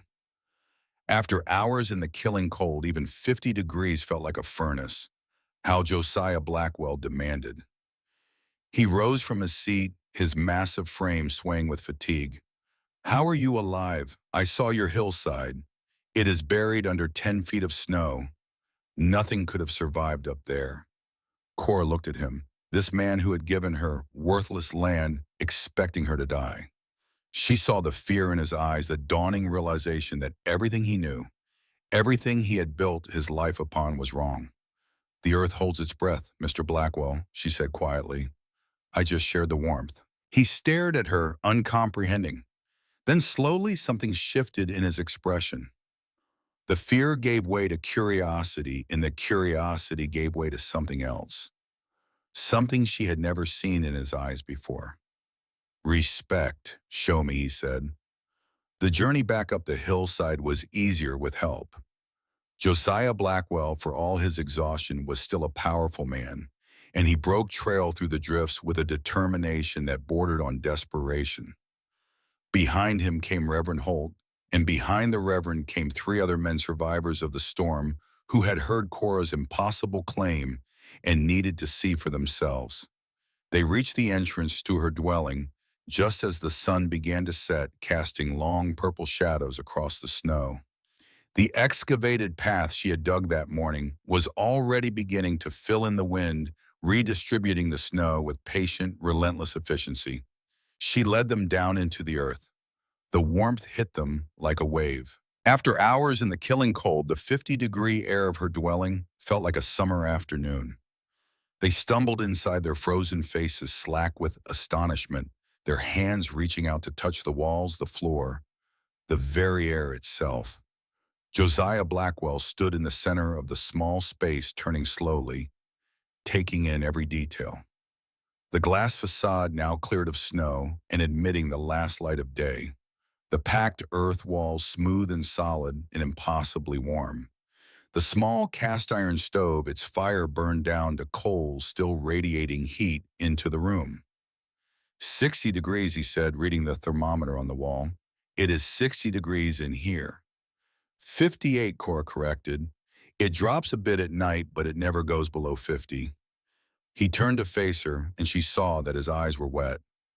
I have been building houses for 30 years, he said, his voice barely above a whisper. 30 years, and I knew nothing, nothing at all. He reached out and placed his hand against the earthen wall. He held it there for a long moment, feeling the warmth that radiated from the soil, the stored heat of 1,000 sunny days, the breath of the earth itself. I called this a tomb, he said. I told you it would be your grave. She said nothing. There was nothing to say. I was wrong, he continued. I was wrong about everything, about you, about this, about the way to build in this country. He turned to face her, and she saw something in his eyes that she had never expected to see.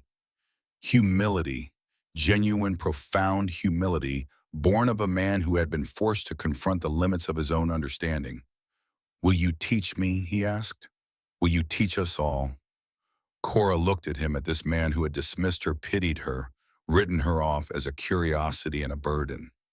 She looked at the other men who had followed him up the hillside, their faces pale with cold and wonder. She thought about the people still huddled in the church, the survivors of a storm that had killed so many. She thought about her father, about the knowledge he had carried with him from the deep mines of Wales. She thought about his last letter, his plea to carry that knowledge forward, to pass it on to those who would listen. This was why he had taught her. This was why she had survived. Yes, she said, I will teach you. The rebuilding of Prospect began before the snow had finished melting. It was not like any rebuilding the territory had ever seen. There were no log walls rising from stone foundations, no shake shingle roofs reaching toward the sky. Instead, there were excavations, deep cuts into the hillsides that surrounded the town. There were berms of packed earth rising like protective arms around the emerging structures. There were walls of salvaged glass angled to catch the low winter sun, the Welsh burrow they called it, the sunken hearth, the earth home. Josiah Blackwell threw himself into the work with a convert's zeal.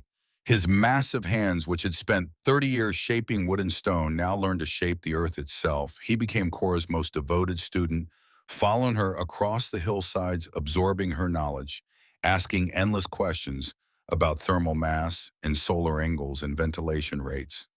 He brought his own expertise to the partnership.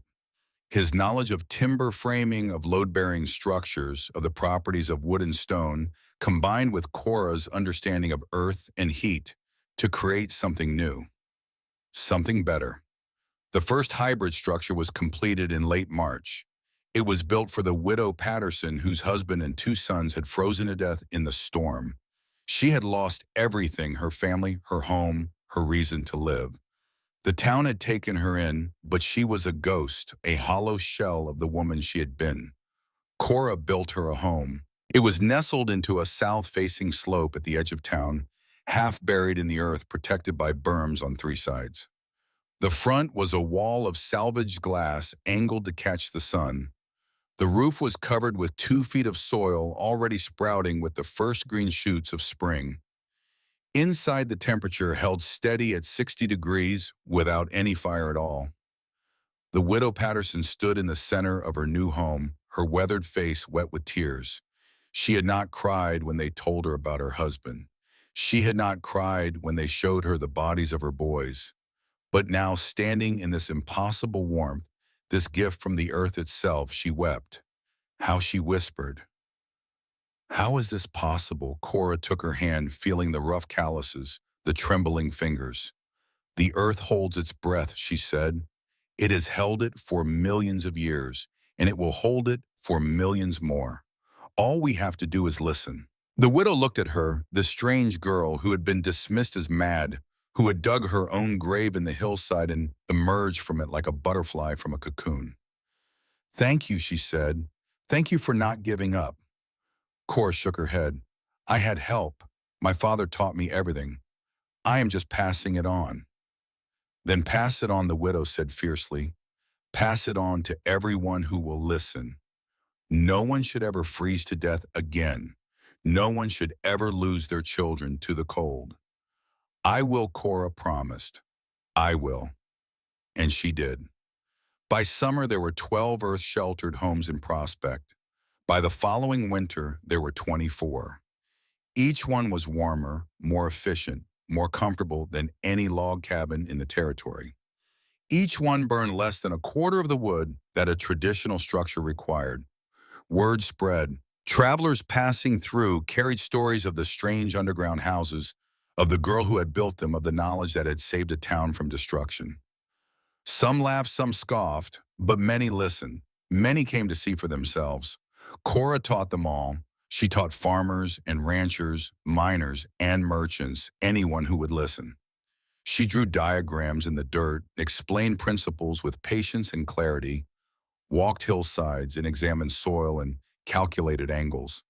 She asked nothing in return except that they carry the knowledge forward, that they teach others as she had taught them. The movement grew slowly at first, then faster. Earth-sheltered homes began appearing across Montana, then Wyoming, then Dakota.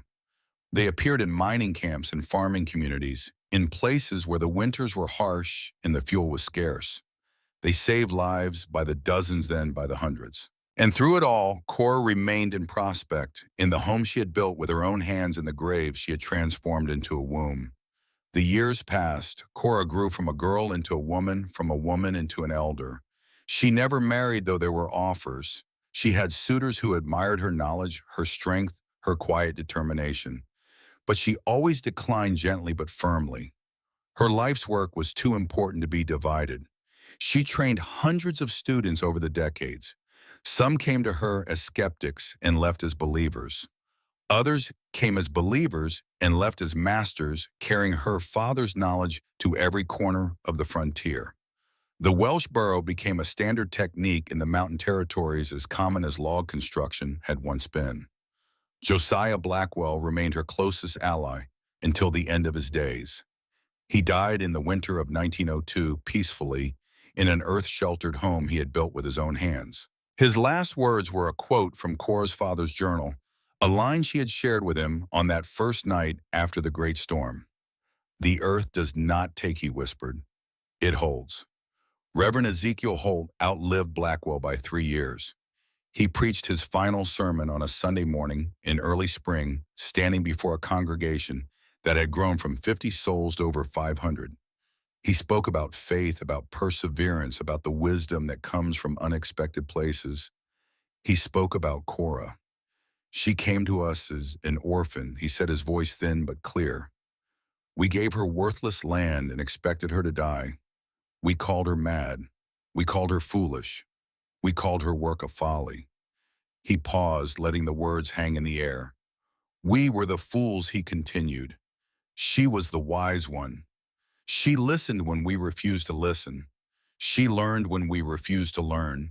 She built when we only knew how to burn. He looked out at the congregation, at the faces of people who owed their lives directly or indirectly to the knowledge that one grieving girl had carried up a hillside 40 years before. The earth holds its breath, he said. Cora Telfrin taught us how to share it. He died 3 days later in his sleep, in the warmth of an earth-sheltered rectory that Cora had helped him design. The story might have ended there with the passing of the old guard, with Cora settled into a quiet retirement in the home she had built as a teenager. But the world had other plans. In the spring of 1912, a traveler arrived in Prospect. He was a young man, perhaps 30, with the soft hands and pale complexion of someone who had spent his life indoors. He wore a suit that was far too fine for the dusty streets of a Montana mining town, and he carried a leather satchel stuffed with papers and notebooks. His name was Professor William Ashworth, and he had come from the University of Pennsylvania to study vernacular architecture of the American frontier. He had heard stories, he explained to the locals, stories of strange underground houses that stayed warm without fire, that used the earth itself as a source of heat. Stories of a woman who had developed these techniques as a girl who had been teaching them for over 40 years. He wanted to meet this woman. He wanted to document her work. They directed him to the hillside at the edge of town, to the gentle mound of earth that had been there since 1887. They told him to look for the glass facade, to knock on the wooden door, to be patient if she was slow to answer. She was 73 years old, after all. He found her sitting by the glass wall, reading from a worn leather journal. She looked up as he entered, her dark eyes sharp and clear, despite her age. Her hair had gone white. Her face was lined with decades of sun and wind, but there was still something fierce about her, something undiminished. "Professor Ashworth," she said, "I have been expecting you." He blinked in surprise. "You have word travels," she said, "even to hillsides. You have been asking questions about me all across the territory." He had the grace to look embarrassed. "I apologize if I have been intrusive. I am simply fascinated by what you have accomplished here. The principles you have developed, the techniques you have pioneered, they anticipate scientific concepts that are only now being formally studied." She smiled, a slow, knowing smile that transformed her weathered face. "I pioneered nothing," she said. "I only remembered what my father taught me, and his father taught him, going back generations. The knowledge is old, older than any of us can imagine." She gestured to the chair across from her, inviting him to sit. "But if you want to document it, I will not stop you. Perhaps it is time for this knowledge to be written down properly in a form that will survive when I am gone." He sat, pulling out his notebook and pencil with barely contained excitement. "Please," he said, "tell me everything." And so she did. She told him about her father, about the coal mines of Wales, about the constant temperature of the deep earth. She told him about the ship that brought them to America, about the dreams of silver that drew them to Montana, about the typhus that claimed her parents when she was 16. She told him about the land, the worthless hillside they had given her, expecting her to die. She told him about the journal, about the drawings and calculations, about the knowledge that had been passed down through generations of miners. She told him about the digging, the endless days of labor, the transformation of her soft young body into something hard and strong. She told him about the mockery, the whispers, the name they had given her project. "Cora's folly," she said, and there was no bitterness in her voice, only a kind of fond amusement. "They were so certain I would fail." "But you did not fail," Ashworth said. "You succeeded beyond anyone's imagination." She shook her head. "I survived, that is all. The earth did the rest." She showed him the journal, her father's journal, the one she had carried with her since that terrible day at the gravesite. The leather was cracked and worn, the pages yellow with age, but the drawings were still clear, the calculations still legible. He studied it with reverence, turning the pages, slowly absorbing every detail. "This is remarkable," he said. "The principles here, the understanding of thermal mass and passive solar heating, they are decades ahead of their time. How did your father know all this?" She smiled. "He learned it the only way you can learn such things, by living them. By going into the earth every day for 30 years and feeling its warmth, its constancy, its breath." She took the journal back, holding it against her chest as she had on that day so long ago. "The earth holds its breath, Professor. That is not poetry. It is physics. The earth does not care about winter or summer, about cold or heat. It simply exists at its own temperature in its own time. All you have to do is go deep enough and the seasons cease to matter." She looked out the glass wall at the valley spread before her, at the town she had helped to save. "We spend so much energy fighting the cold," she said. "We build our walls higher and our fires hotter, and we burn through forests of wood trying to hold back the winter. But it is a war we cannot win. The cold is patient. It is endless. It will wear down any wall we can build." She turned back to face him. "But if you stop fighting," she continued, "if you simply go below the battlefield, you find that there is no war at all. There is only warmth and stability and the slow breath of the earth that has been there since the beginning of time." Ashworth wrote furiously in his notebook, trying to capture every word. "I would like to include your story in my book," he said. "A book about vernacular architecture of the American frontier. Your work deserves to be known, to be studied, to be remembered." She nodded slowly. "If you think it will help, then write it. But do not make me a hero. I am not a hero. I am only a messenger passing on what was passed to me." She handed him the journal, pressing it into his hands. "Take this," she said. "Study it. Copy every page. Then return it to me before you leave. It is all I have left of my father." He took the journal with trembling hands, understanding the magnitude of what she was entrusting to him. "I will guard it with my life," he said. She smiled. "See that you do." Professor Ashworth spent 3 months in Prospect, documenting everything he could find. He measured the earth-sheltered homes, calculated their thermal properties, interviewed the people who lived in them. He photographed the construction techniques, the ventilation systems, the glass facades that captured the winter sun. And he sat with Cora day after day, listening to her stories, recording her knowledge, preserving the wisdom that had been passed down through generations. When he left, he carried with him enough material for 3 books. The first, published in 1915, was titled "The Earth's Embrace: Vernacular Architecture of the Montana Frontier." It included a full chapter on Cora Talfrin and the Welsh burrow technique, complete with diagrams and photographs and excerpts from her father's journal. The book was a modest success in academic circles. It was read by architects and engineers, by students of design and students of history. It influenced the development of what would later be called passive solar architecture and earth-sheltered construction. But its greatest impact was something Ashworth never anticipated. In 1973, during the oil crisis that sent fuel prices soaring, a young architecture student named Sarah Chen stumbled across a copy of The Earth's Embrace in a used bookstore in Philadelphia. She read it in a single sitting, then read it again. Then she began to experiment. By 1980, she had built her first modern earth-sheltered home using updated materials and techniques, but following the principles that Emrys Talfrin had recorded in his journal nearly a century before. By 1990, she had built 100 more scattered across the country, each one a testament to the wisdom of the deep places. The movement that Cora started with a shovel and a pickaxe in 1887 became a global phenomenon in the late 20th century.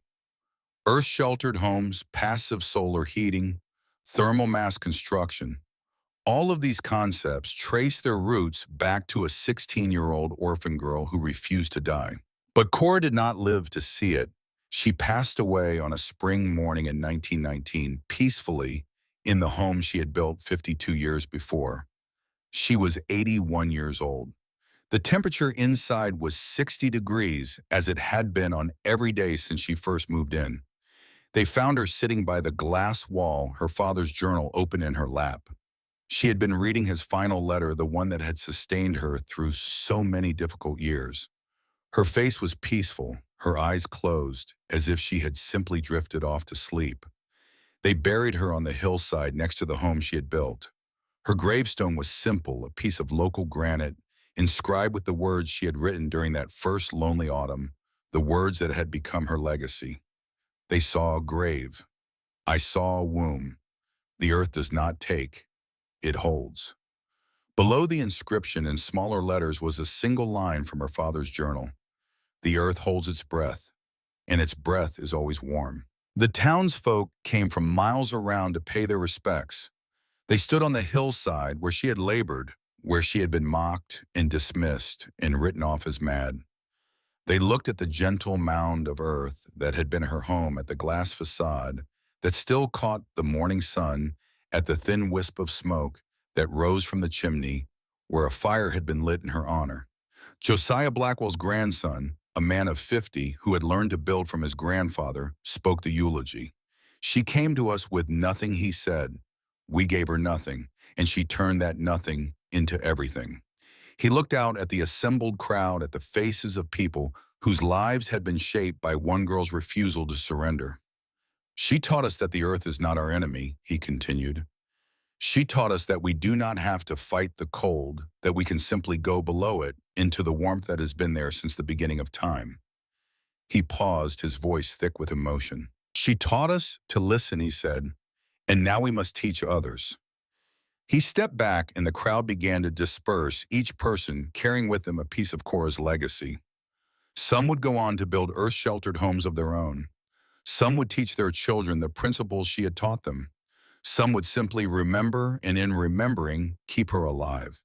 The earth held its breath. It had held it when she arrived a grieving orphan with nothing but a journal and a dream.